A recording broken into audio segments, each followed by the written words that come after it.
River Road, you got me running way back home. River Road, you got me running all night long. You got me singing some canal boat song. River Road, you got me running all night long.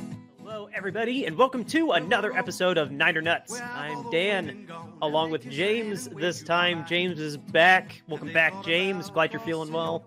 Yes, 100% better, feeling good, looking good, especially in this Niner Nuts t-shirt. But yes, I am feeling better, guys. I want to thank all the people for all the support that reached out while I was in the hospital. It really means a lot to me. So I really thank the community that we have on Twitter for reaching out and giving me all the love and supporting me and just, sending good thoughts and wishing well to come back fully healthy. So I want to thank our Twitter community for that. Oh yeah, everybody on X, but yes, X Twitter. We call it Twitter. I was on Twitter duty while you were out, and yeah, there was quite a few people that reached out, and that was incredibly sweet and kind of them. Yeah, for sure. I really enjoyed seeing those when I got out. All the people who reached out and were like, how is James, and we hope he returns soon and stuff. So mental health is a thing, guys, and men's mental health is important as well. So if you're having trouble, don't feel afraid to reach out for help. And we'll talk about more in June of next year when we have our mental health awareness show. So we'll talk about it more then. But I just want to say thank you to everybody who reached out. So of course, we've both talked at nauseum about our own mental health in the past, but we have to get to what some people would consider the main event of this week. Again, listeners, we know Cut Down Day just happened. We tape these on Mondays. There's probably a live reaction from at least one of us. But what we're going to be talking about right now is the big news that broke over the weekend. Trey Lance, no longer a member of the San Francisco 49ers. He was traded to the Dallas Cowboys on this past Friday, for a single 4th-round pick and agreement to pick up all of his compensation for this year, which is like $950,000, something like that, and the 5 and change for next year. And also Dallas will decide on the 5th-year option. I feel like that was a given though. But yeah, all of that, a 4th-round pick to take Trey Lance off of our roster. The way that it was explained by Kyle, I didn't listen to a whole explanation from John, but I feel like Kyle did a pretty good job explaining what was going on. I feel like he represented the way John felt, so I just didn't listen to John talk about it. But Kyle, the way that he explained it was that he went out of his way to break the news to Trey first and said he wanted him to still be on the roster if he wanted to be on there, but he didn't want Trey to not feel free to say if he wanted to explore other options. But ultimately, Sam Darnold was going to be number 2. We like you, but whatever you want to do, we'll support whatever you want to do. So Trey was excused from practice on Wednesday. And then apparently it only took about an hour and a half, maybe 2 hours for Trey to come back and say, yeah, let's try and find me a trade partner. And so somewhere, I think that it must have been done on Tuesday, or it must have been done on Thursday, and then it came out to the public on Friday. But somewhere in those 48 hours, they were exploring options. Dallas was apparently enthusiastic in trying to try to figure out compensation to take Trey off our hands. Allegedly, the number 4th-round pick was higher than what anybody else was offering us. Allegedly, Minnesota says they weren't. Minnesota said that they were committed to their guy, but anyway, he's gone to Dallas now, and it's funny because he was at practice on Thursday, but then he's not there on Friday. Brock and Sam talking about it. It happened so fast that they weren't really like in the loop with anybody directly. They did find out, and they did get to talk about it with Brian and Kyle. So they did have their conversation with them. And Kyle apologized to the press because he had a commitment to a radio show first, and he thought that the radio show was going to answer all their questions, but a Giants game delayed the broadcast of his interview. So not only did the media not get to talk to Kyle, they had to wait for that show until the Giants game was over. I just thought that anecdotally was funny, but he did apologize for that. Because he's always really good with the press. He chooses his words, but he doesn't lie to them. He doesn't really beat around the bush with them either. So I kind of felt bad that Kyle definitely looked like he was getting burnt out at the end of it. Not aggravated, but it looked like he was getting burnt out at the end of the interview that I saw him literally only talk about Trey.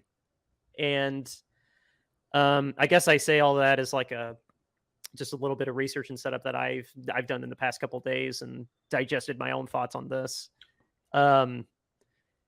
It is, it is a whiff. I mean, there's no if, ands, or buts about it. It is a whiff. The whiff is so bad that it's causing a hurricane to happen in California. Yeah. That's how big the whiff is.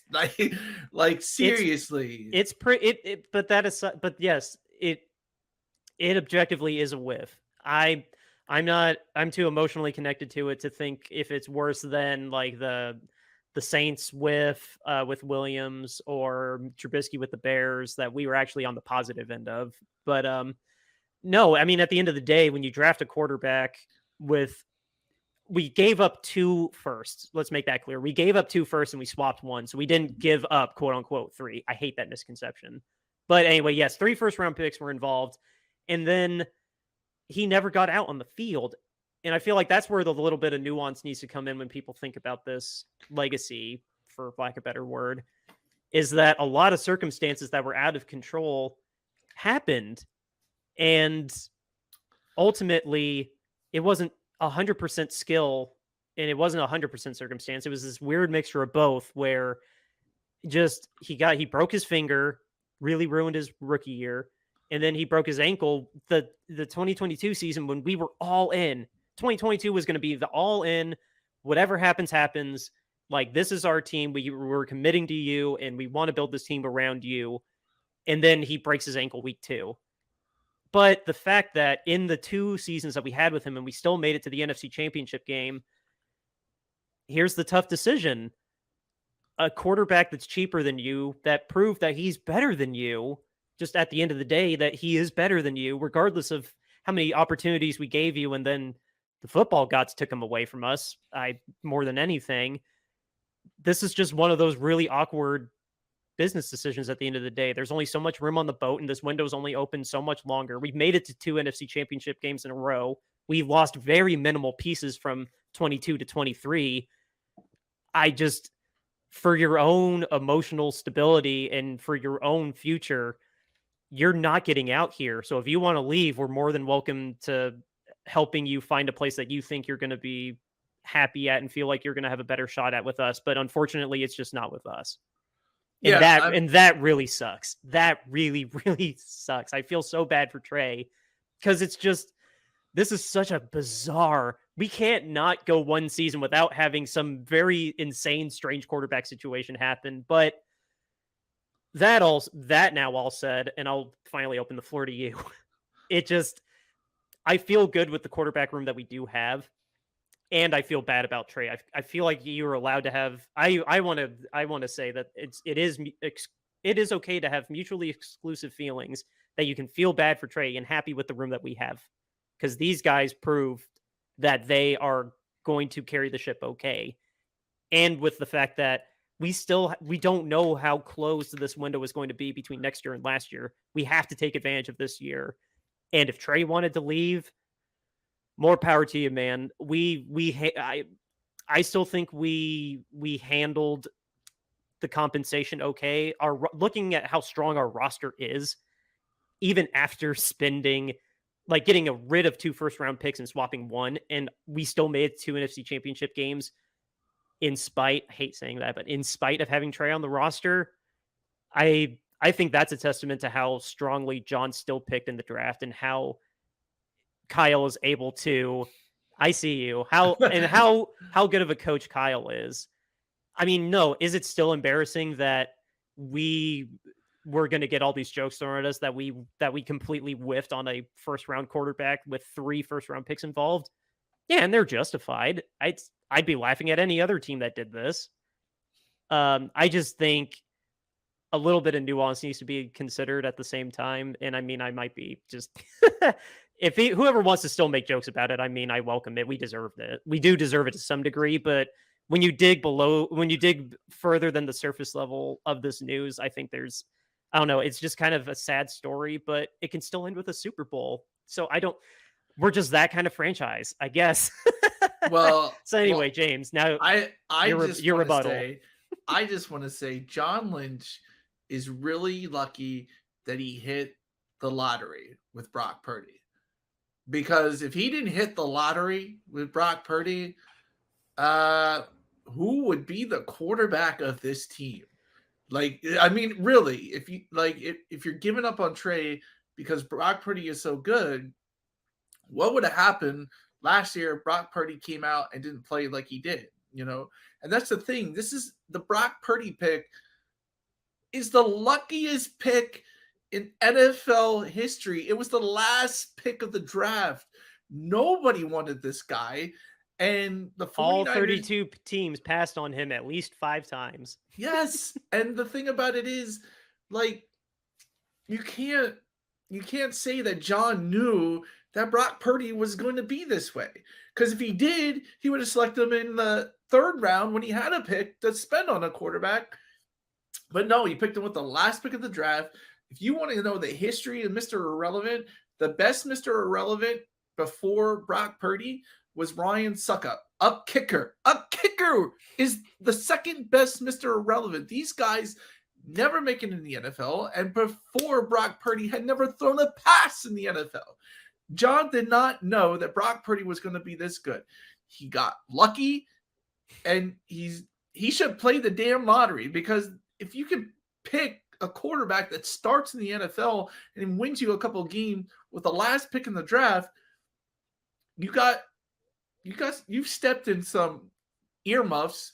And for all of you don't know, when I say earmuffs, that means cover your kids' ears. John has stepped in some shit. We lucked out for sure. That's not wrong to say. There was something enough in Brock Purdy when we had Jimmy Garoppolo and Trey Lance on the roster that we still picked him and wanted to give him a shot, though. He still had something that Kyle liked to convince John, hey, he might not make it, but he's got pieces of something that I like that I want to try out. So I think that's also something that can mutually exist. That there was something, but you're not wrong either that we didn't know when push came to shove. Excuse me. When push came to shove, the way that the season made us go. Yeah, no, even I was terrified when he came out in the Miami game. I thought Mike McDaniels was going to obliterate us. And then, yeah, Brock Purdy played great. And he objectively played great in every game. He was a little shaky in the Dallas game, but he gave me no reason to think that he shouldn't be the starter this year. But to the point that you are saying, yes, no, that's what happens in the league, though. But sometimes you look into somebody great, and then sometimes you whiff on someone you think is going to be great. Both things happen constantly. Lots of teams spend a first or second round pick on someone that completely craps a bed, just like you take a flyer on somebody. I say flyer, but like, okay, he's a 4th or 5th round. He's got traits, but then he turns into Fred Warner, or wherever you drafted Mulata. You didn't think Mulata was going to be a top 5 left tackle when you got him, did you? We knew he had that potential, and that's why he was the first Australian-born player to be drafted in the NFL. Seeing potential and then like seeing pieces of potential play out is different than just seeing the potential at face value. But Jordan Mailata was brought in because they wanted him to be a starting left tackle eventually. It was just a project, and they knew it was a project. With Brock Purdy, the best that you're hoping for is that he can do mop-up duty when your starting quarterback misses a couple of games.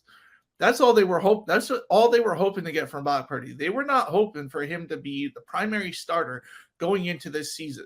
No, that was supposed to be Trey Lance, the one that you spend that you involve 3 number 1 draft picks for, and you only get 4 in return, a fourth in return. Like, listen, I literally would have taken the financial hit to have him on the roster just so I could have gotten a better draft pick for him. Because if you take the financial hit, the 49ers take the financial hit, then you're looking at a second or a first is what you would get for him. I'm sorry, the money would have been worth it to get a first or a second round pick from Dallas, for a quarterback you literally spent so much draft capital on to only flop, and you're only getting a fourth return. And the reason why you're getting a fourth is because Dallas is taking this whole contract. This is another reason. Jerry is Jerry. Let's be real. Jerry just marches to the beat of his own drum. But that's what I'm saying. Like, this is why John Lynch is not a good GM. He is starting to strike out on things. And yeah, I just don't. I think 2 years down the road, John Lynch might not be the GM in this team. Unless somehow he does manage to win a Super Bowl, they'll give him a couple more years to fail before they get rid of him. But I'm telling you, if he does not hit this window in the next 2 years, by 2025, maybe 2026, he's gone. Like, because I think by 2024, once you hit that cap hell that you're all in, things are going to start hitting the fan. We're going to start seeing how good of a GM John Lynch is. And I think he's going to fold because he's taken a big swing here with all his moves. And, I don't think it's going to all pan out by the end of 2024.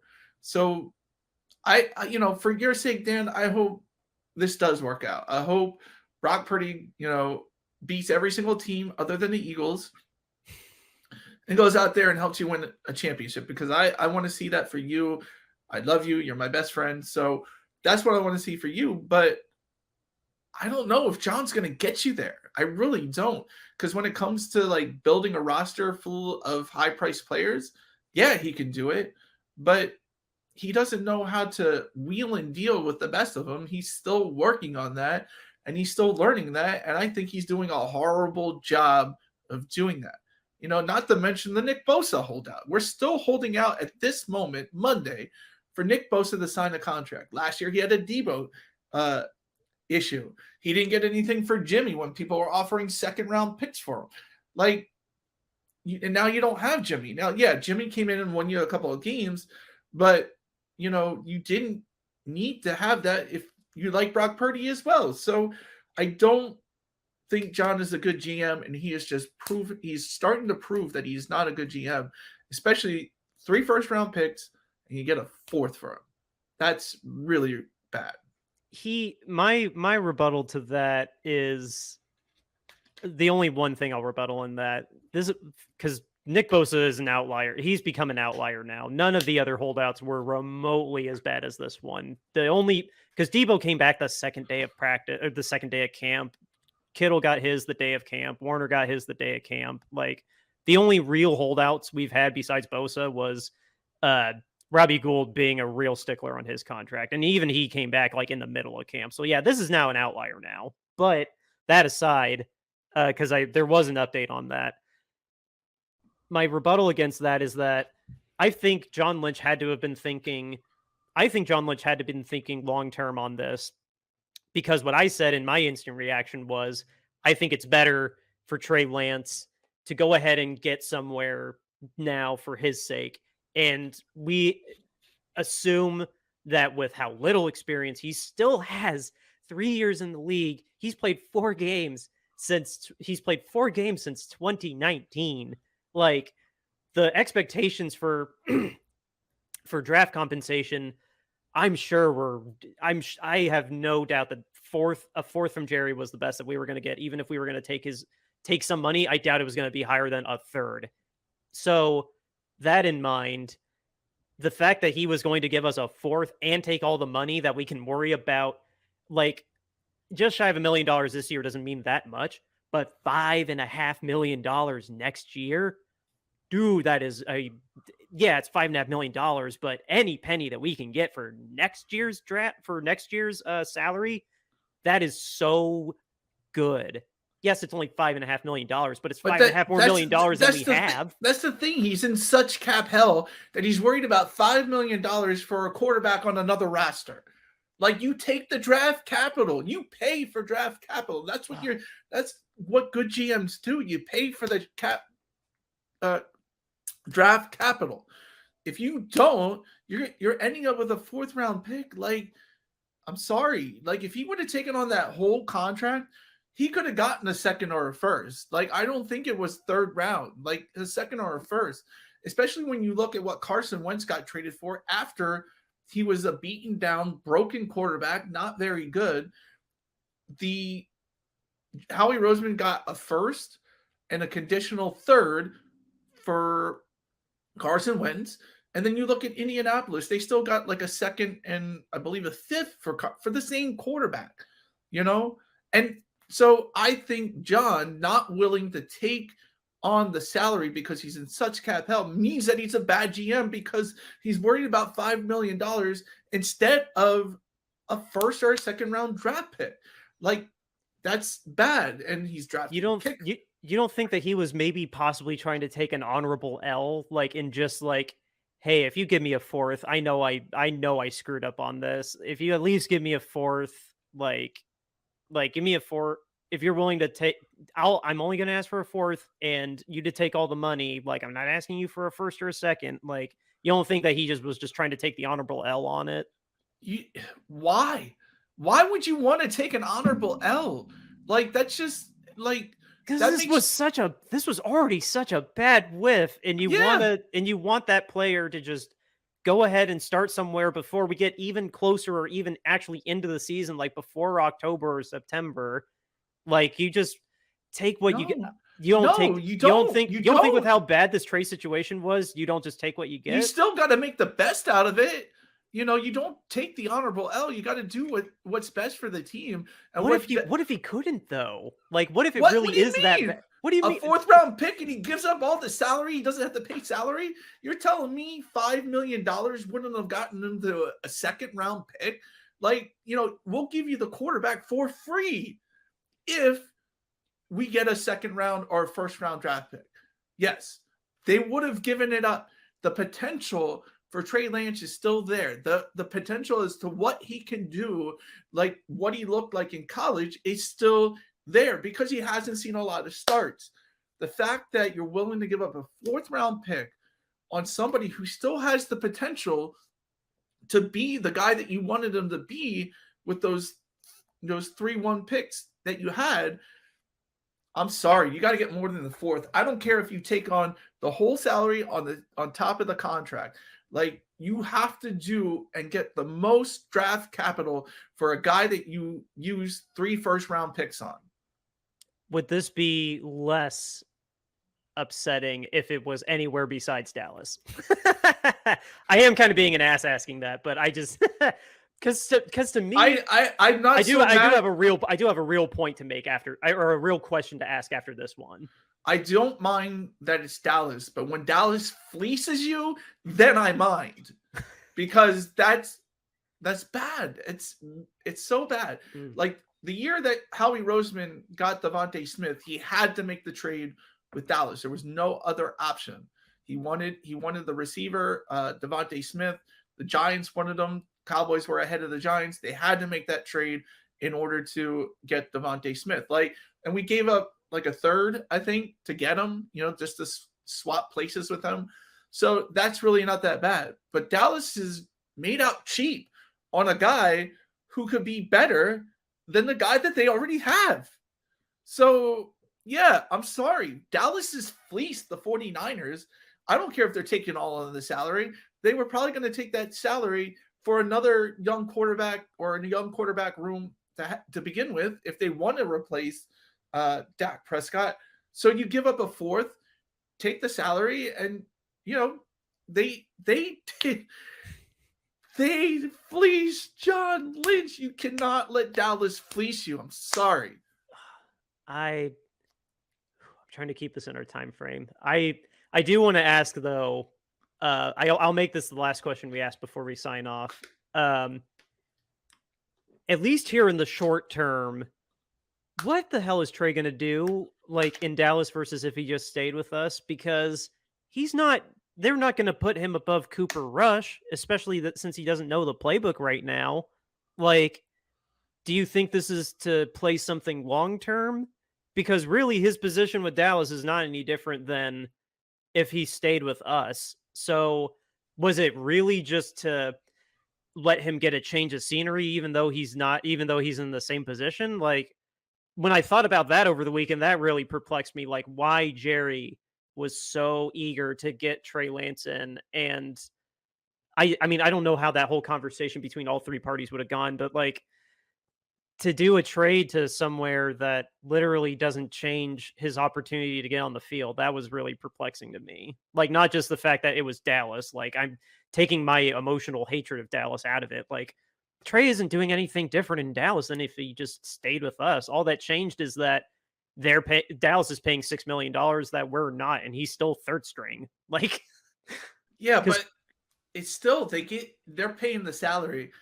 But they only gave up a fourth, and they're taking on the salary. Like, that's good. That's a good trade by Dallas. And I don't say that about Dallas at all. I don't like some of the stuff they do because Jerry Jones is usually off his rocker.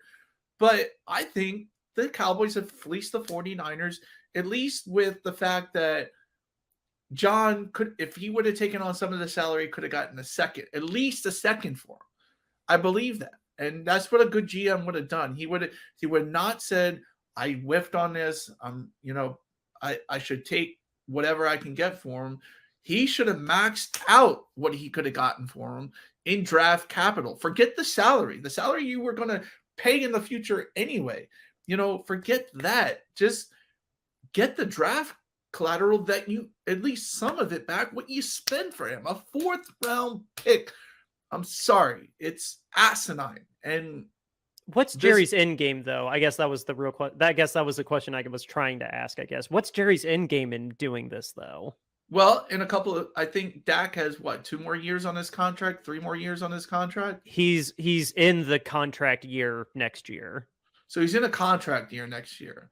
So yeah, not 23, 24. When he at the start of 24, after this season, he can start doing a new contract.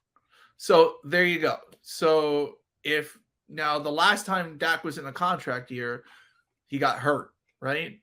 I believe so. Yeah, he broke his ankle really bad and was out the rest of the season. Then he got paid because of how bad Dallas was without him. Exactly. So do you want to risk that again if you're Dallas? And like I said, remember when Bill Walsh gave up a 1st rounder for Steve Young to come in behind Joe Montana. It made Joe Montana play better. So what this is going to do, it's a win-win situation for Jerry Jones. Trey Lance comes in, he's going to learn the system, but he's probably going to motivate Dak to be better. And I mean, Dak is probably top 10, top 12 quarterback in the league, but we all know that if you're going to win a Super Bowl in this league, you need at least a top 5 quarterback in the league. Dak isn't that right now, and maybe paying Trey Lance to come in and be the backup will motivate him, because I think Jerry is looking at this like, in a couple of years, we're going to see what we have with Trey Lance and maybe move on from Dak Prescott. I'm going to quote Dodgeball. That's a bold strategy, Cotton. Let's see if that plays out. Like, that's a very, I don't know. Especially when Dallas is losing out to the Eagles for the fact that they spent a 2nd round pick on Jalen Hurts. Dallas needs to keep up with the Eagles, and yeah, you can never have enough good quarterbacks or potential to be good quarterbacks. I just don't see that playing out the way Jerry thinks it will. I don't think that's the right. I don't think he's going to be the Jordan Love to Aaron Rodgers. I don't think Trey Lance is going to do that for Dak. I think the bigger problem with Dak is that he still has Mike McCarthy coaching him. I don't think Trey Lance is going to magically make him play better. And Trey, I don't think is going to outplay Cooper Rush. Like, I mean, yeah, I guess Cooper Rush can't even throw over the middle of the field. Come on. He went 4-1. He can outplay Cooper Rush. Watch Cooper. Yeah, you smoked him for his one loss. I'll give you that. But did you see what they were doing to him last year in that game? I cannot remember that game as vividly. So as they you. were literally the Eagles did not put anybody in the middle of the field because all Cooper Rush could do was pass to the outside. They left the middle of the field wide open, and they knew Cooper Rush couldn't pass in the middle. That's what they were doing. So no, Trey can beat out Cooper Rush, and Cooper Rush is not as good as a backup as everybody thinks. They just hide his inefficiencies. So trust me, Trey can beat out Cooper Rush. I guarantee it. I guarantee by the end of the season, I'll even bet you that Trey Lance is the number 2 quarterback on this roster. By the end of the year. Well, maybe no. Maybe next year. Next year. We'll say next year. That's what Jerry sure seems to be betting. Yeah, I bet you by next year, by the time next season begins, Trey Lance will at least be the number 2 quarterback in Dallas. Man, emotion's so high in this episode. No, God, I don't even know. I'm trying not to swear. This was such a bizarre. It's just another chapter in the bizarre saga of Lynch and Shanahan's reign. Like, I don't know. We do need to wrap it up on this one, but I don't know. I guess my last thought is I don't know. I just bring it. I hope you're wrong. I do still have a lot of faith in John Lynch that this was a decision that will end up being better we'll end up looking okay on the other end of this, like past this immediate where we're at. Let's get to the season. Like, we'll take the jokes. I think John was fine in his decision. I didn't personally see anything like super bad about it. You don't, but I'm opening the floor to you. Say your one last piece and then we got to get out of here. I mean, John's just a bad GM and I'm starting to see it now. And what a pivot from last year. Well, when he made the trade for Kitchen and Caffrey, he went all in and it didn't pay off yet. But really, in a couple of years, this is all going to come calling back on John Lynch, and what he's going to do, how he works the next 2 years will be interesting. If he can make better moves, then maybe he'll have his job in 2025, maybe a Super Bowl. But if he doesn't, I'm telling you, 2025, maybe 2026, he's going to be gone. But keep the faith in this year, though, that we can go. Oh yeah, I think you guys that we will go into that apocalypse that might be 2024 with a shiny ring that will survive the nuclear blast. That will be the salary cap destroying us. Yes, I agree. Like this, he has to win this year, though. He has to win. No, we agree. We agree on that. Yeah. Anyway, you want to tell us about our sponsor, Dan? Oh yeah, and then you can tell them about the little campaign that we're doing. Man, we're going long on this one. Yeah. Royal Retros. It's been below me the whole episode. They are, excuse me, got a cough this week. They are your go-to place for retro, old school jerseys. If you want to stand out in the crowd, want to think about the glory days of your team back in the day, if they're not so good right now, Royal Retros will hook you up. They have basketball, football, hockey, baseball. They cover all the bases. Whatever you want for an old school jersey, they will have it. And we're hooking you up with a 10% off your order code, Shady Sports. Put Shady Sports into the promo code. You'll get 10% off your entire order. That is royalretros.com. Thank you, Sam, for hooking us up with this partnership.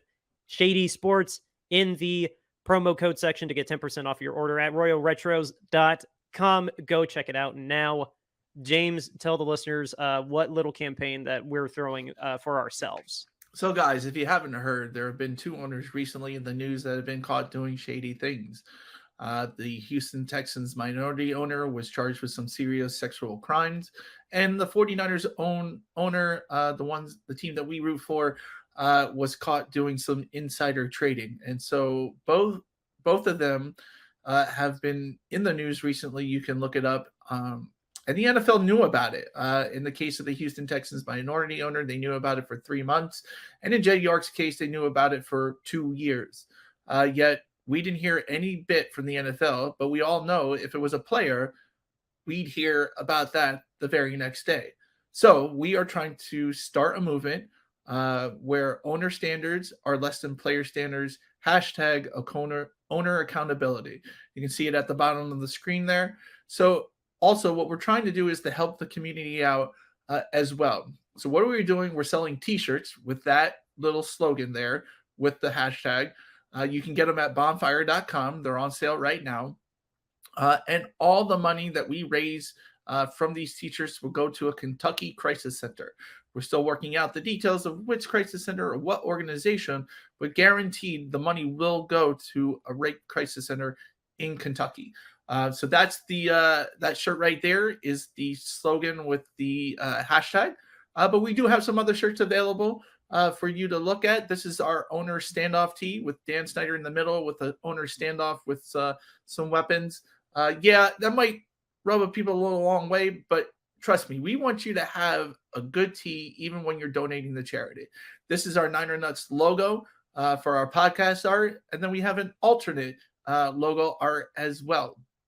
And then finally, we have our mascot, Niner Nuts, which is brand new, which I'm wearing right now. Go get that one today. That's hot off the presses. Like I said, all the proceeds that we make from these shirts go to that crisis center in Kentucky. Go to bonfire.com, look at the link right down there, go to that address, and you will be able to order those t-shirts, get them today, and help the community. Yes. And that is all we got for you all on this episode. Like James said, check out bonfire.com. I still forget how to point. Go to royretros.com and use promo code Shady Sports to get 10% off your order. Feel free to follow us on all the socials above on here. Niner Nuts on Instagram, X, Twitter, whatever the hell you want to call it. Our own personal YouTube channel, Niner Nuts, or Shady Sports. We would really appreciate it if you followed Shady Sports and checked out all the other awesome programming that is on here as well. TikTok too. I was trying to put my instant reaction to the Trey trade on TikTok, but James has that password and I don't. So that's why it was. That's why it was only on Twitter, because I had Twitter but not TikTok. Yes. Yes. But yeah. And then if you want to write to us, you can write to us at 49ernuts@gmail.com. That's 49ernuts@gmail.com. Write us in, tell us what you think of the show. If you have any ideas or just want to talk Niner football with us, it's too much for you to write on Twitter. So reach out to us there today. Dan, do you have anything else? No, that's all I got. I'm coming down. The emotional reaction to Trey, it's coming down. I'm just ready for some regular season football now. Well, guys, outro music, River Road, Justin Muth. Beat the Steelers.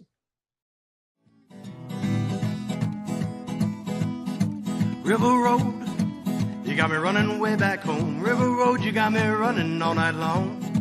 You got me singing some canal boat song. River Road, you got me running